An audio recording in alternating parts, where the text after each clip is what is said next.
And now, okay, now we have the recording started. Great. So today we have a deep dive to DEXPI Process. Last time we had a deep dive into another part of the DEXPI specifications, the DEXPI plant or DEXPI P&ID module, so to say. Today, DEXPI Process. DEXPI Process is about, let's say, the early beginnings of the process plant life cycle, where we just have an idea of what we want to do, and we still need to, let's say, simulate or verify that this process to produce a certain chemical is feasible or not. So when we go to the next slide, we see the basic DEXPI problem statement when we look at PFD process flow diagrams. So we have a lot of smart PFD tools that are not just drawings, but contain actual useful information that we can hand over in a digital way. But nowadays, if you have another smart PFD tool that you want to continue working with, or you have a contractor that gives you something, you are, that's the next part. You are the one who has to do this migration, so to say, manually. And by a PFD tool, we also mean flowsheet simulation in this case, because the flowsheet simulation has a lot of things in common with the PFD. So the unit operations, the connecting streams, the core information and the topology are the same. The contrast is the PFD tool is not meant for simulation. Therefore, we have the simulation tools. So when we go on, we have something that looks quite complicated. Maybe, David, you can jump in and explain what this is about. Well, this is from many, many years ago, 2007, nearly 2 decades ago, where we sat down and a group of people decided to show all the bits of information and documents that you need in a project. Now, what we want to do here is to try to create some data structures which enable you to rationalize this so that you don't have quite so much desperate complexity in what we do. And I guess also that we want to say here is that on the next slide, DEXPI is not a data model, sorry, is a data model, not just a document exchange format. And that is quite important to remember in what we're doing. Okay. Maybe one last remark before you can go in the depth. We may use this approach to have some kind of an evergreen data structure, data combination regarding our process information. That is not just written in documents printed out, but can be updated across the full life cycle of what we are maintaining, of what we are operating, of what we are constructing, of what we are engineering, designing. So to get rid of the document-centric thinking, but have an underlying, potentially evergreen structure of information that we can attribute a lot of information to. Okay, last comment from my side. So I hand over to you, David, to do the main part. Okay, good. So a little bit of background about where DEXPI Process came from. A couple of years ago, there was a working group within DEXPI, which was called DEXPI Plus, and it was given the task of creating models for the representation and exchange of 2 types of document artifacts. The first of which is the block flow diagram, which occurs very early in your process design phase, and then the process flow diagrams, which are very important documentation of the actual process, its regulatory control, and its safety, and also contains information about the properties of the materials you have in that process. And so we have 2 examples on this slide, one of which is a block flow diagram, which is full of blocks and not much representation of what chemical equipment you have. And then you have a example of a process flow diagram where you're showing the process, its instrumentation and control at a high level of detail, at a relatively low level of detail. However, a gap in the standards exists because there's a question about what does a symbol in a block flow diagram or process flow diagram represent. And if you ask the standards about that, they were pretty ambiguous. They would say that the symbol represented a process or it's represented equipment. To work properly with this and to get any progress around this, we said that symbols in these diagrams only represent equipment indirectly. The symbol, in fact, represents a system that performs some process. And what we're doing in the design is we're looking at actually process requirements, process constraints, and functional systems of doing. So, for example, when we take the case here with this K1, when we look at it on a P&ID, we're looking at a distillation column. When we're looking at it on a PFD, we're not looking at a distillation column, we're looking at a system for separation by distillation. And the other important thing to note is that system is always more than the column itself. It is its column, its piping, fittings, control, and safety equipment. This is actually not a new idea. In fact, the entire discipline of chemical engineering is based on this separating of process and equipment. The man on my left is Arthur D. Little, founder of the consulting firm and creator of the concept of unit operations, which took chemical technology from being mechanical engineers building bits of smart equipment that did things to being chemical engineers who specified processes and created an organized way of working with chemical processes. And so we have two things in our modeling. The first is that when we're designing a process, we're looking at things called process steps. And they're typed by a verb. You can also specify them with an adverbial phrase. So, for example, pumping by centrifugal motion, distilling, separating by gravitational forces. And those are verbs, and you can characterize these process steps by things like saying how much is happening, how fast it is happening, how efficient it is, how near to completion you're getting, or how pure your product is. Then you build your plant out of things called plant items, and they're typed by nouns, and they're artifacts, physical objects, pumps, process columns. And then you're asking things about the item itself. How large is it? How heavy is it? What is it made of? Which product are you going to buy to actually fulfill that item? DEXPI Process talks about process steps. DEXPI Plant, which we looked at last week, talks about plant items.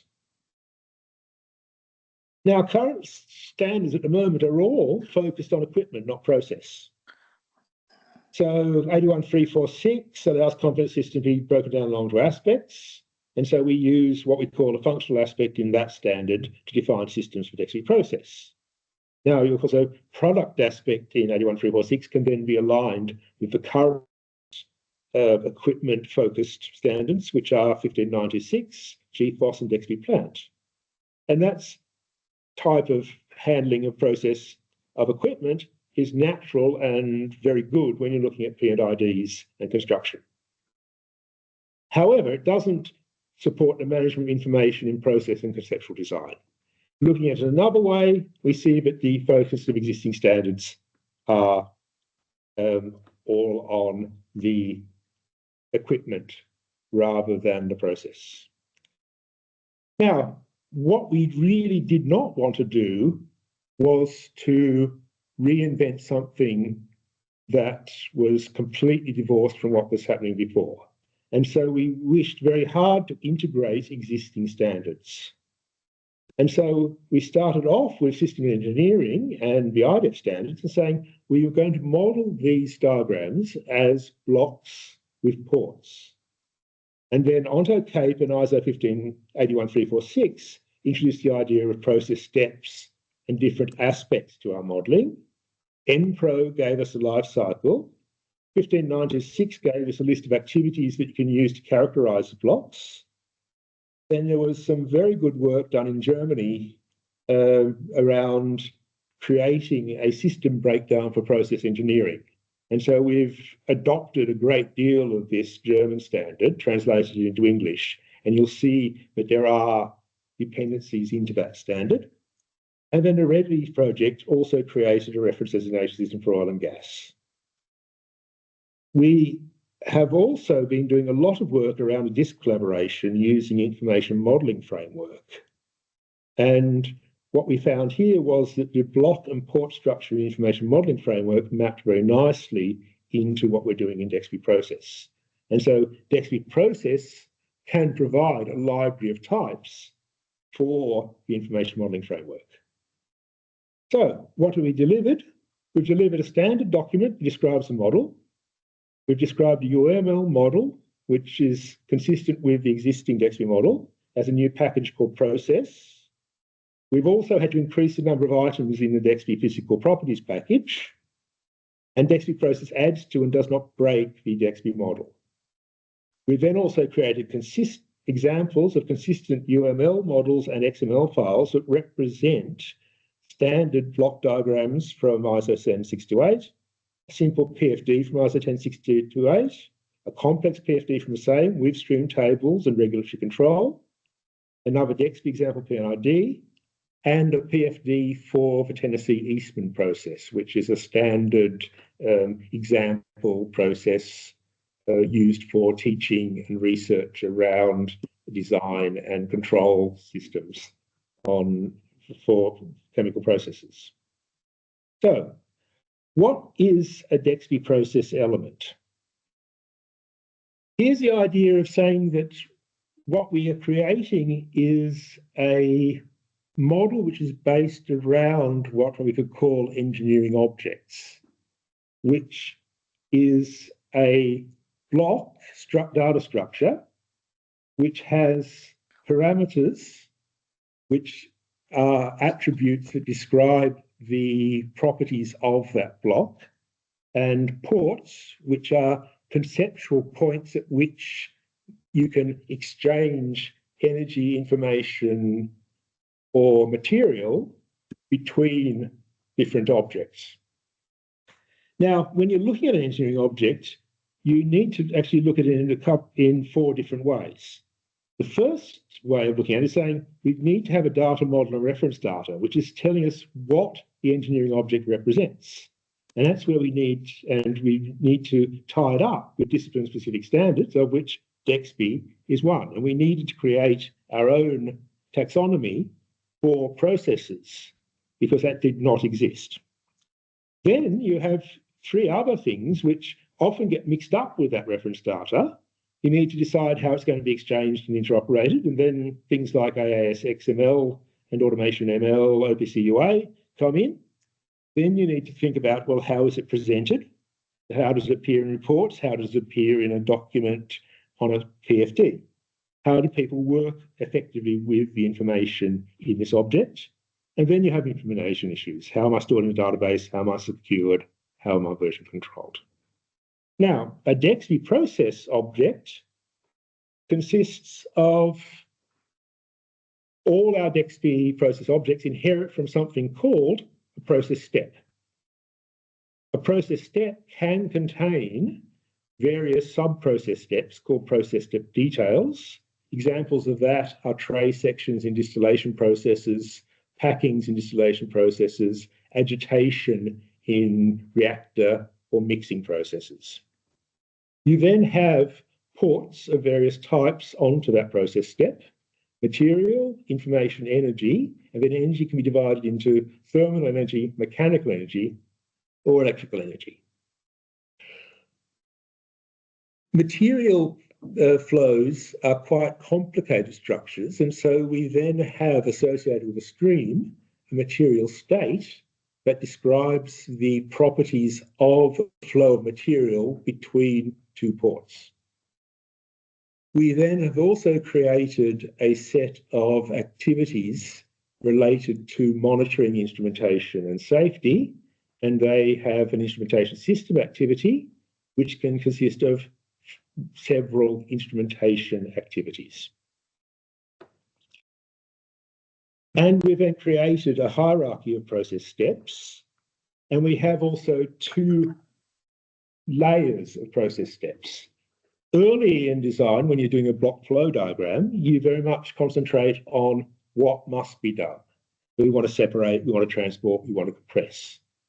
As you get further down in the process design, it then becomes important also how you're going to do it. And that's not just choice of equipment, it's about actually choice of physical principle of doing it, because that has serious implications on what the process design is. So, for example, we want to separate by distillation instead of by filtering. We want to transport in piping rather than in an open duct. We want to compress by centrifugal motion rather than by reciprocating motion. And each of those things need to be captured in the process design, because that's got implications on the rest of the process design. And so we have a library of process steps pre-configured and defined in the standard.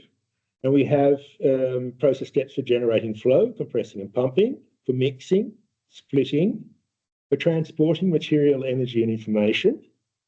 And that needs to be over long distances where you have a change of state between where you go into the transport and where you come out of the transport. Otherwise, you just connect from port to port to transfer material between systems. We need to be able to store material and energy. We need to be able to supply materials and energy. We need to be able to supply thermal energy and exchange thermal energy. We need to be able to separate. We need to be able to process solids. We need to be able to react chemicals. And in certain non-oil and gas contexts, we actually have to package what we've actually produced. And so we have this hierarchy of process steps. What we also then has is a set of data structures that enable you to create a flexible stream table for describing the properties of the materials that you have in your process flow sheet, but also being able to create a good, rich set of stream tables. And we do that by creating an object called a material template, which basically tells you what the structure of your stream table is going to be. And then you can configure up a material state object to contain data for total streams, and if you want, for each phase. Now, this particular bit of data structure stole a lot of thought from the Cape Open specification for simulation. And this offers a potential for data exchange with simulators without using 25-year-old Excel spreadsheets, which is the standard approach that I've seen in the industry. Another part of the standard which is important is that parameters in DEXPI Process are what we call raw parameters. They're unqualified. That we, by putting a parameter attribute into a DEXPI block, are saying that I want to say something about the temperature at which this process is occurring, or I want to say something about shaft power. Now, what we find in design is that we want to say many, many different things about, for example, the temperature in a process. We want to be able to say, for example, that the upper limit specified temperature is going to be 250 degrees Celsius. But we also know that the nominal estimated design temperature at which we're going to say it's going to operate is 120 degrees Celsius. Again, we can also say at shaft power that we have an operating nominal calculated value of 12 kilowatts on that. And what we've said is that what DEXPI Process gives you is the ability to make many, many statements about raw parameters in the model. And then you can qualify those statements by mode, range, or provenance. Now, this idea was taken out of the IDO development project And I've also seen that there is a similar type of qualification of parameters in the CDD. So a model will contain many qualified statements about the same parameters. Okay, so coming back to a checkpoint, the DEXPI process core elements are then a process step, which is a box which says I've defined some process that I'm going to do, take some material in, produce some material coming out. Ports, which are your connection points, the strings, which are the arrows, and the parameters, which are the properties of the process step. Now, let's try to put DEXPI process into a process design context. If you're looking at a plant, you've got three ways of looking at its behaviour. First is at its existence, actually. First is the function of the plant. What is it doing? And that's where you get your design specifications, functional requirements and functions. You can then have a functional decomposition, which is your BFD and PFD. Once you've decided what your facility is going to do, you then actually have to find the equipment to do that, put it all together, and that is the plant, which is the structure of physical objects. And you have DEXPI, GFOS, AAS, and the 3D model as being the information carriers at that aspect. And then your facility then has a simulated and observed behaviour, and that is where your process simulation, your thermodynamic calculations then come in. And what we see here is that DEXPI process is on the yellow face, and then your DEXPI process string tables are up in the behaviour aspect of a plant. So Cape Open, if you've got a Cape Open simulator, it is then calculating behaviour, and DEXPI plant is on the structural side of this cube. Looking at it another way, if we want to start from conceptual design, we start off with functional requirements for the facility we want to build. And then we go through a layer of refinement from concept to process design to more detailed process design, responding to process requirements and trying to link those process requirements to our DEXPI model. Then you put on regulatory control, then you look at safety relief and shutdown, then you look at maintenance, drain, vent, functional behaviour. These functions can all be modelled in DEXPI process, at which point you can then go into an iterative process where you take what you've done and implement it as a P&ID with DEXPI plant and GFOS type data structures. The point here is that these data sets can be lists of qualified parameters relating to objects in your DEXPI process model.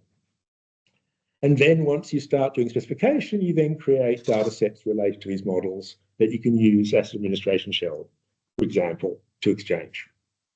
I could talk for about an hour about this slide, and perhaps we should at some time. Now, today's design approach is that we have a pile of PDF requirements, and then we do structure. We manually configure a model from a PFD.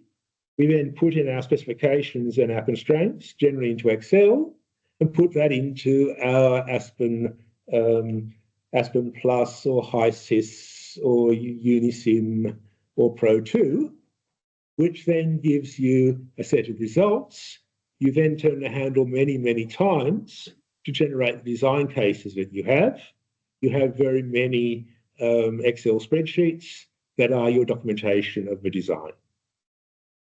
Now, what we can hope to do with process design is to actually be able to create this structure as a set of data objects where you model a process hierarchically down from your main process systems through your technical systems, your components and support systems, and then go through a process of realization of that so you can actually link your process requirements to a DEXPI plant model that contains your plant items, which can then be aligned with a set of installed plant items.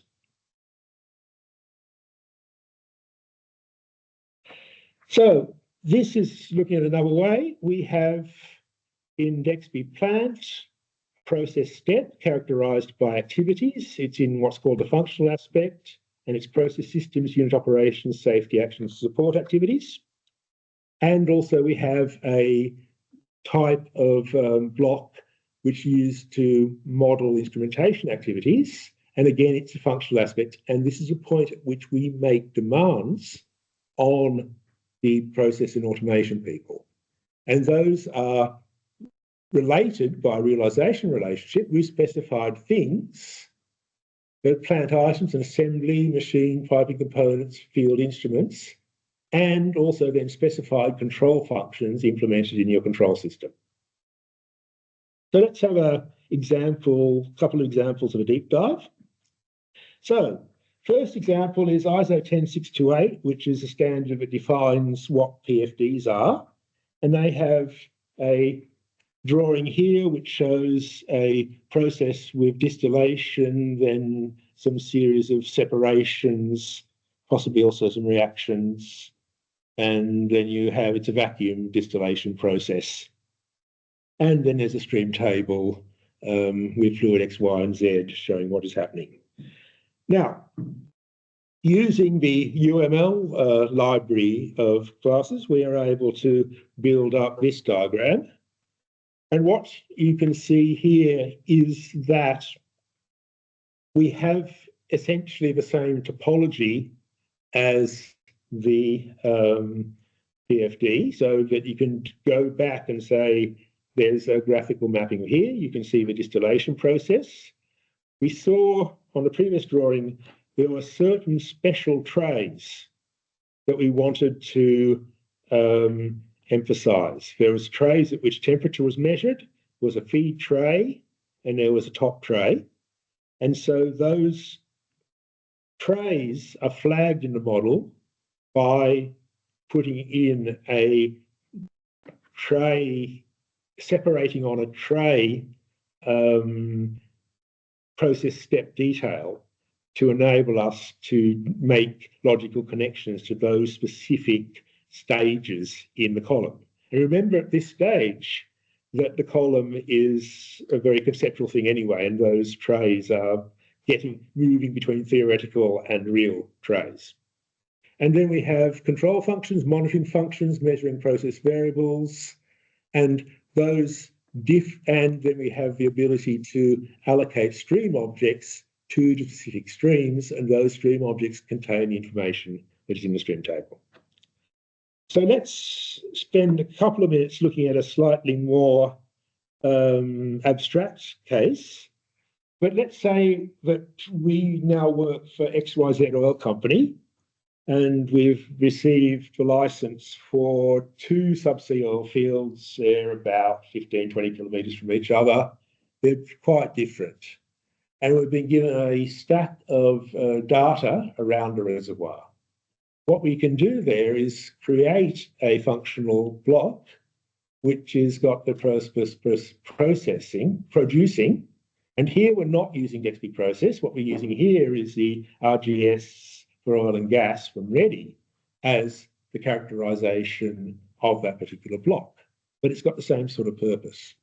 And what we see here is we have a functional block, and we say we've got a well stream, and we've got the possibility to do injection. And we can also relate it to a location block, which would be a place where you could link up all your information around the location of that particular field, the bathymetry and meteorological data. So that enables us to start proposing a concept, really high level. Again, we're still only using the RDS oil and gas blocks, but we then say, okay, we're going to have a processing facility. We're going to have transporting of gas to land. We're going to re-inject our produced water, but we're only going to do it at this stage into the second field. And we're going to have subsea transport of the well streams to the processing system. and our processing system, we need to think about bringing in power from land.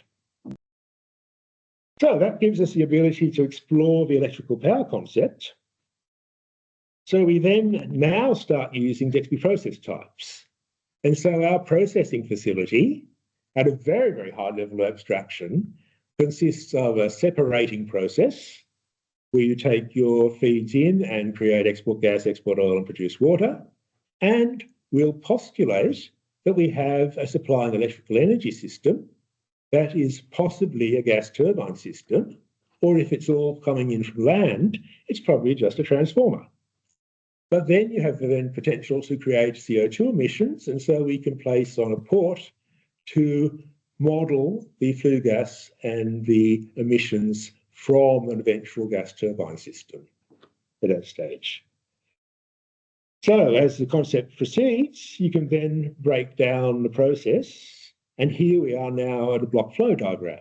So I have a very simple and probably not working very well process where we have a one-stage separation into gas and unstabilized oil. And we then have a pumping process, which will take your produced water back out of the system. We then have 2 stages of gas compression and a dehydration step there. And so what we're bringing here is we're using standard types of DEXPI process at the high level. We're saying what we're doing, but we're not saying how we're doing it. And then in each of these process blocks, so what you see here is that I've framed this, separating this flow sheet in another block, which is the separating block here. So you can build your models maintaining integrity of interfaces by building models inside models. And then we take this pumping KE1 block and then say, well, what is that going to consist of? And here we're now down at the same level of detail as you would have on your process flow diagram. We first need to shut off flow for safety reasons. We then need to do some mixing in of the flow back to make sure that you have minimum flow rate through the pumps. We then split it into 2 pumping processes. We then mix the outputs. We then split off a possible return stream, which is controlled by the measuring of flow and a controlling with a regulating flow for control. And then we want to monitor pump discharge pressure for safety reasons, and we want to be able to isolate the system on the way out for safety reasons. And so what we've built here is the process flow diagram, where each of the flow diagrams is using standard types of DEXPI process. And those objects become places where you can put the functional requirements for the realization of that pumping unit, that pumping process on those particular units. And you can also then link up all your simulation cases to the process performance, not necessarily rolling it down to the equipment. So, to conclude, we have proposed a library of process systems that can be used to model the block flow diagram, process flow diagram, and the underlying process design. And we've demonstrated the use using UML and XML for 4 standard diagrams. And this approach is consistent with what we've used to model the Moonin platform in a disk digitalization project. Now, prospects, things we need to do further on this. We have created a data model. There is no visualization beyond the UML visualizations that we made. This is a problem. However, the new standardized DEXPI serialization format will address the graphical rendering of diagrams and the ability to link objects in the conceptual model to a display object on a drawing. We need semantic and reference data support for our process step classes. So we need to do a bit more alignment with other reference data. One thing which we've been discussing also is that we need roles to support port semantics, simulator interfaces, and avoid type explosions. DEXPI process models and DEXPI plant models are related, but the semantics of these relationships need to be explored and defined.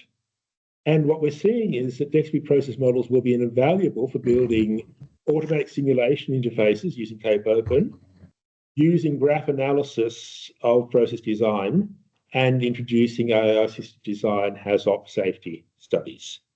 I'd just like to give you a sort of preview of what we're talking about roles.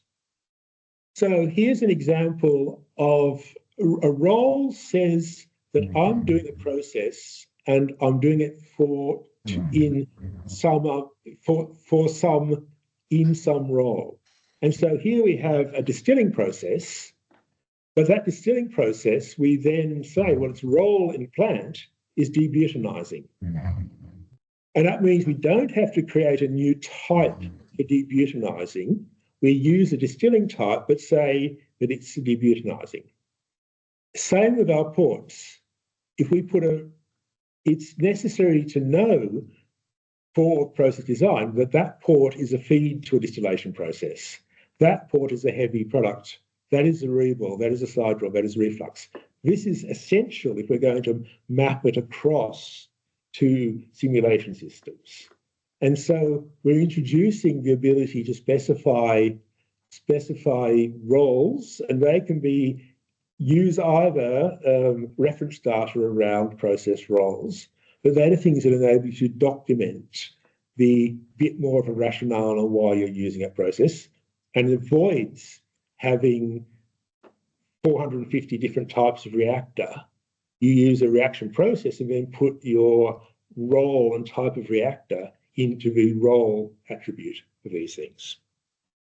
So if you want to read more, there's a link you can click on in the slides. We've got it published in Computers and Chemical Engineering, and it also puts that into context with other standards. So that's probably a good point to open up for questions.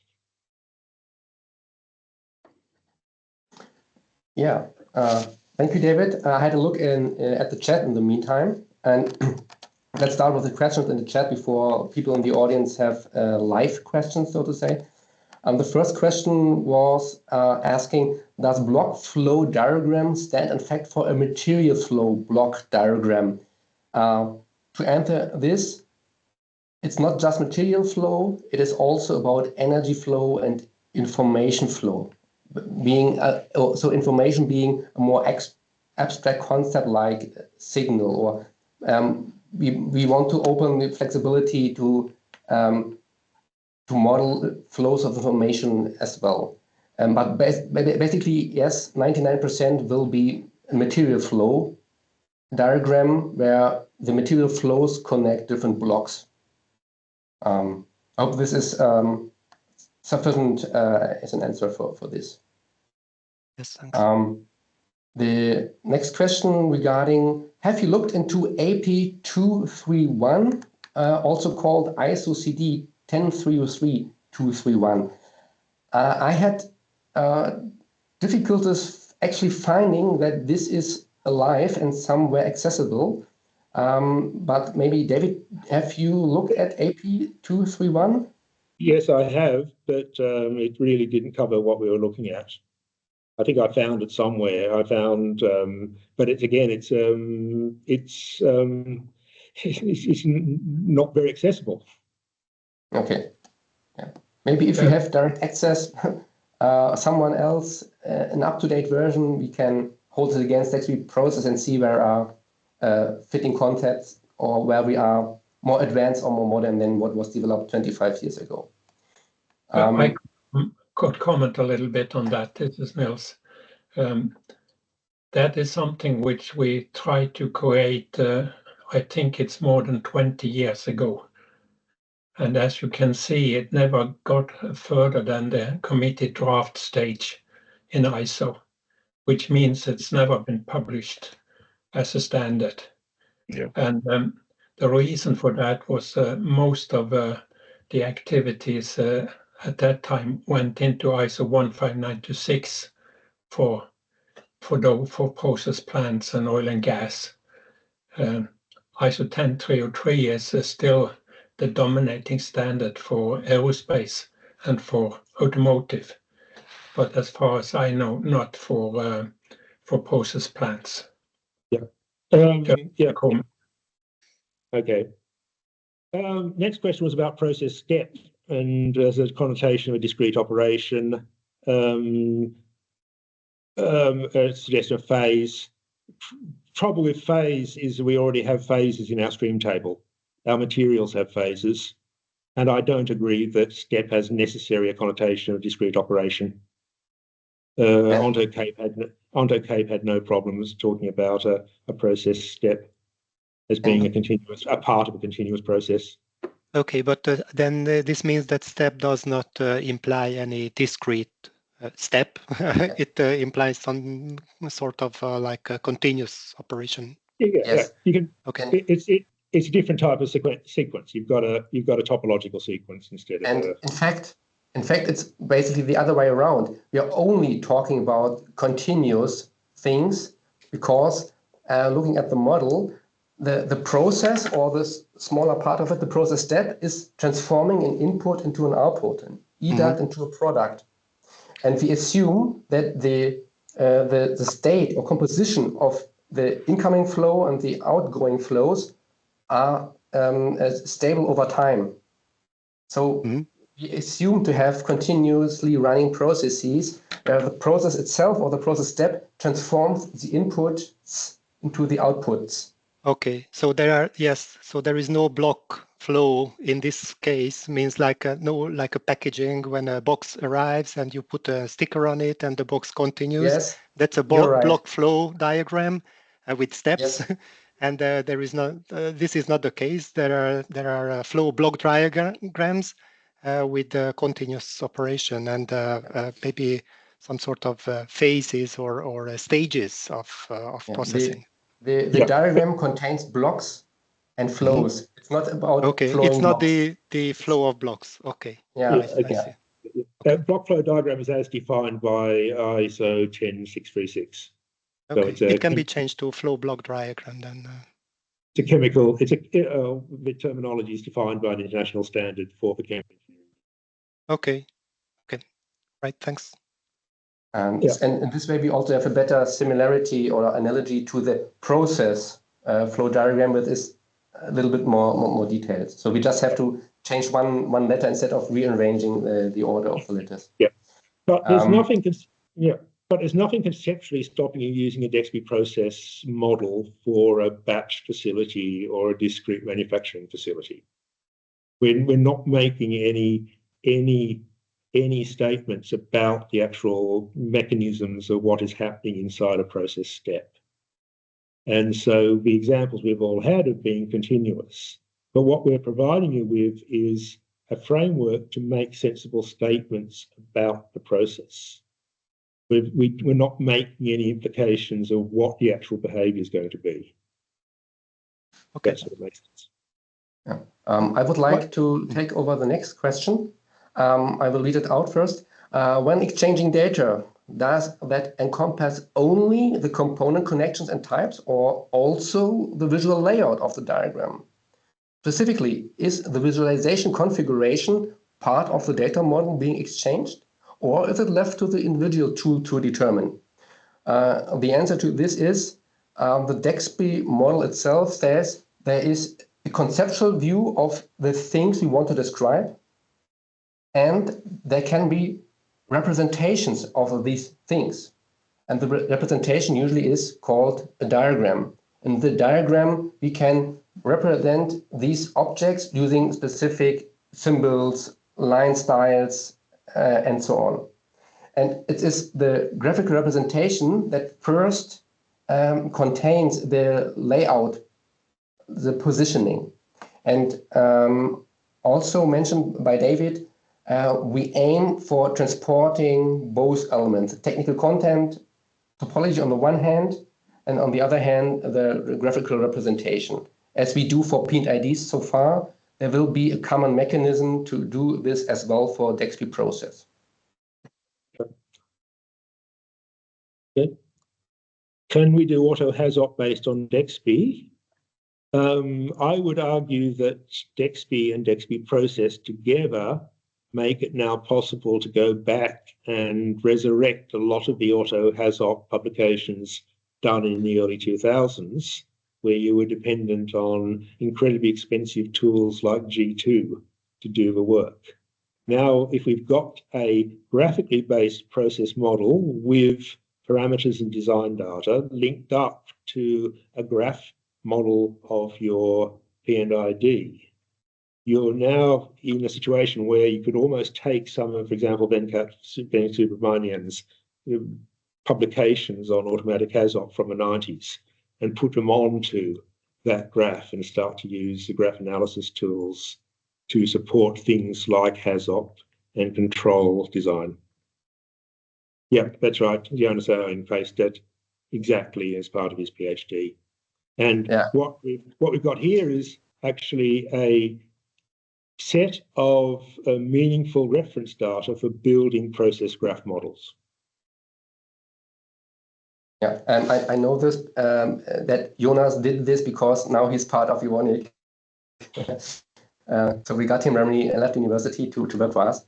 And the other thing that I posted in the chat is the link to the DOI for the further reading in case you're interested. So you do not have to look for it in any slides or video recordings. Okay, any further questions? There is one by Jan. Do you know if DEXPI Process support is available in system engineering software tools first soon? You can model DEXPI Process in SysML basically straight out of the box. In fact, all my development on DEXPI Process was done in SysML. But what you get is, DEXPI Process gives you a lightweight representation of what are BDDs, block definition diagrams and internal block diagrams. And that's basically what you have of systems engineering tool support.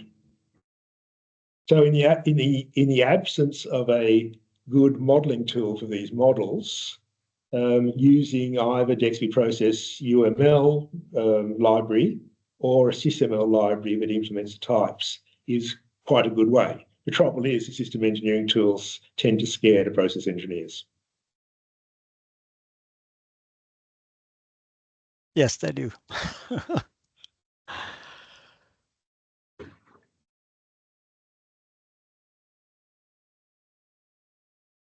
It seems that we have answered all the questions in the chat. So there's one more about separating the material energy flow, the information flow, and the power supply needed to operating the process equipment. I give a bit of explanation to this. Consider an electric motor drive system, maybe from Siemens. And within that, there is a three-phase electrical inlet for the system. And that electrical energy is converted to kinetic energy by the motor.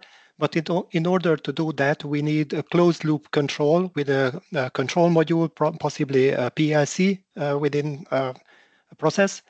And finally, all equipment which are operating, they need to have some sort of power supply in order to have their own operation. And if we can go back maybe to slide 32, we saw something similar. It wasn't clear to me completely. And within slide 32. 32, yeah. Yeah. So is it 32 or maybe 31? I don't know. Where is that? It's the one where you've got, there's certain points where different people have different requirements on what we're doing here. So in DEXPI Process and DEXPI Plant, we're getting down to the point where we know that we've got a motor we've got a pump that requires a motor. What we do then is we specify the object that is a pump that is the motor. Mm-hmm. Now, if the implementation details of then the direct connections between that, yes, you can then continue to model down, but I would think that would be the vendor in certain circumstances that rebases that model and starts going downwards. You know. So in this diagram, the blue ones are not part of the process. It means it's just a part of the power supply, so to say, for the individual equipment. We are stating that this process will require high voltage electricity, and this is the place where we can supply that statement. So what I'm saying is that we need a supplying electrical energy to make this platform run. It's going to be probably a very large gas turbine, and there's a possibility of also bringing in a DC cable from land if we're in the North Sea and going to be carbon neutral. And so what we're stating here is that we can do that. Now, you can take your system modeling down as far as you want to go. But the point is that in most design process, we stop at the level of detail where we can go buy something and then hand over the responsibility to do the system modeling further down to the people who are making equipment. So okay, but if a power supply is included in this diagram, then why control and closed loop control and feedback information is not included in this diagram? Because at this level, we're at the high up in the conceptual design of an oil platform. And what we've got here is a controlled gas turbine running turbine process, supplying energy to a controlled separating process. When you get down here, we then have feedback control. I can bring up the slide again. Come on. Slideshow. Can you see? Yeah. I see something. What can you see there? The process plant item. The build the process flow diagram. I am still sharing, David, because you did not go to slide 32. That's why I shared slide 32. Okay, right. Yeah. If you go to slide 33, there's a control loop from the flow out of the mixing simple, measuring process variable, controlling process variable to a regulating flow.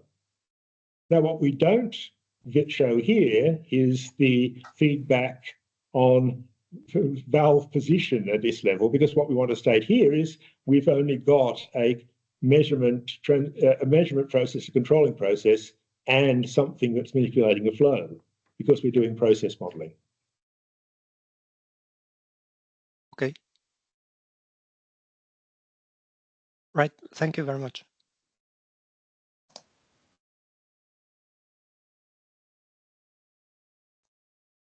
There's only one final question in the chat.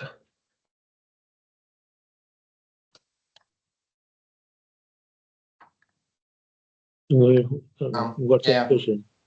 Yeah, there are regarding where to get the PhD of Jonas Oehing. In Germany, there are two options. Either it's open access digitally available for everyone, or printed out as a book. In the latter case, it will be quite hard. I hoped that you can get enough information by just typing in his name. So I will paste another link in the chat. Just if you're really interested, that's how the book looks like. The title is Smart Process Engineering Using Artificial Intelligence Tools to Learn from Graph-Based Chemical Plant and Process Data. And there's an English abstract. I've just put a DOI for a paper in Chem-Eng Tech, which he talks about pre-HAZOP, which is graph-based safety analysis for early integration into automated engineering workflows. So that's his publication on it from 2023. Okay. Last minute, Niels. Very good. Thank you so much for the presentations and for the discussion. I think now we have a good understanding of DEXPI, both DEXPI plant and DEXPI process. So thanks again. Just one thing before we close. We actually don't have a program for the, let me show. Can you show my screen now? Yes. Yes, we do.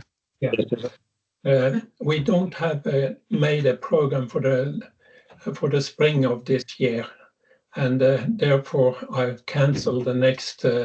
We will cancel the meeting next week, and hopefully come back with a program after that. We have got, as you know, many proposals for that, but we need to put it together in a way that it is consistent, and also when people to give the presentations are available. So that's where we stand as of now. And we will come back to as soon as we have a clear understanding of what we should put here, in what order we should do things. And also, if you have proposals, have ideas of how we should do this, please get back to us. Can send mail to me, and we will. We are very grateful for getting input. So, with that, thank you so much, and have a very nice day. Bye-bye. Bye. Bye.